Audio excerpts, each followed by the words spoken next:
کہ یہ دنیا ایک عالم ابتلا ہے. ہر طرف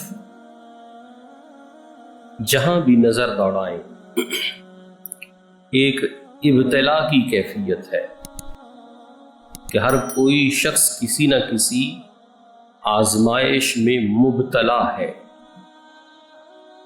ابتلا بھی آزمائش کو ہی کہتے ہیں. اس دنیا کو عالم ابتلا اس لیے کہا جاتا ہے کہ یہاں ہر شخص آزمائش کے رستے پر گامزن ہے. کسی کی آزمائش ظاہری ہے، کسی کی آزمائش باطنی ہے، کسی کی آزمائش دیکھی جا سکتی ہے، اور کوئی ایسی آزمائش میں پڑا ہے کہ ساتھ والے کو وہ بتا بھی نہیں سکتا، اور ساتھ والا اپنے اس ساتھی کی آزمائش کو کسی طور پر بھی جان نہیں سکتا. جتنے یوں کہہ لیجئے کہ انسانوں کے رنگ ہیں اتنے ہی آزمائش کے رنگ ہیں. ہر شخص کی آزمائش جدا ہے. کسی کو اللہ نے دے کر آزمایا، کسی سے اللہ نے لے کر آزمایا. اللہ کی طرف سے کچھ عطا ہوا، وہ عطا بھی ایک آزمائش ہے، اور کسی سے اللہ نے کوئی چیز لے لی تو یہ لے لینا بھی آزمائش کہلایا. اب آپ دیکھیے،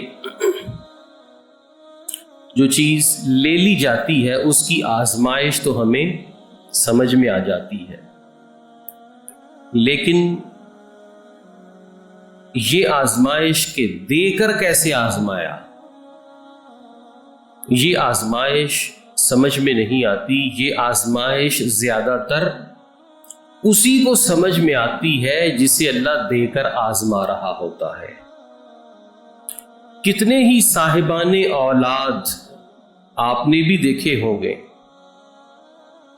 کہ وہ اپنی اولاد کے ہاتھوں زچ اور مجبور ہو کر یہ کہنے تک مجبور ہو جاتے ہیں کہ مجھے اللہ اولاد دیتا ہی نہ. ہے کہ نہیں ایسا؟ یہ ہمارے معاشرے میں عطا پر آزمائش کی ایک زندہ مثال ہے.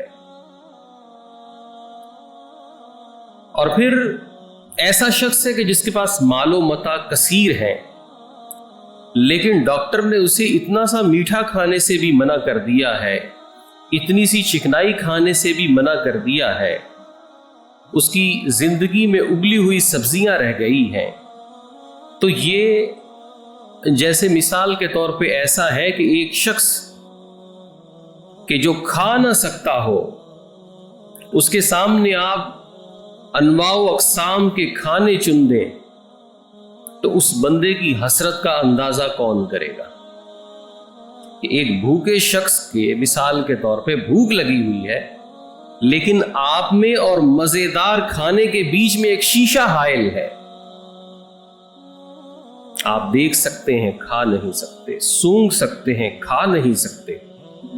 تو اتنا مال و متاع ہونے کے باوجود جو شخص ابلی ہوئی سبزی پر آ گیا ہے، اس کی حسرت و آزمائش کو کون سمجھ سکتا ہے؟ اور یہ وہ عطا ہے کہ جو اللہ رب العزت نے دے کر آزمایا ہے.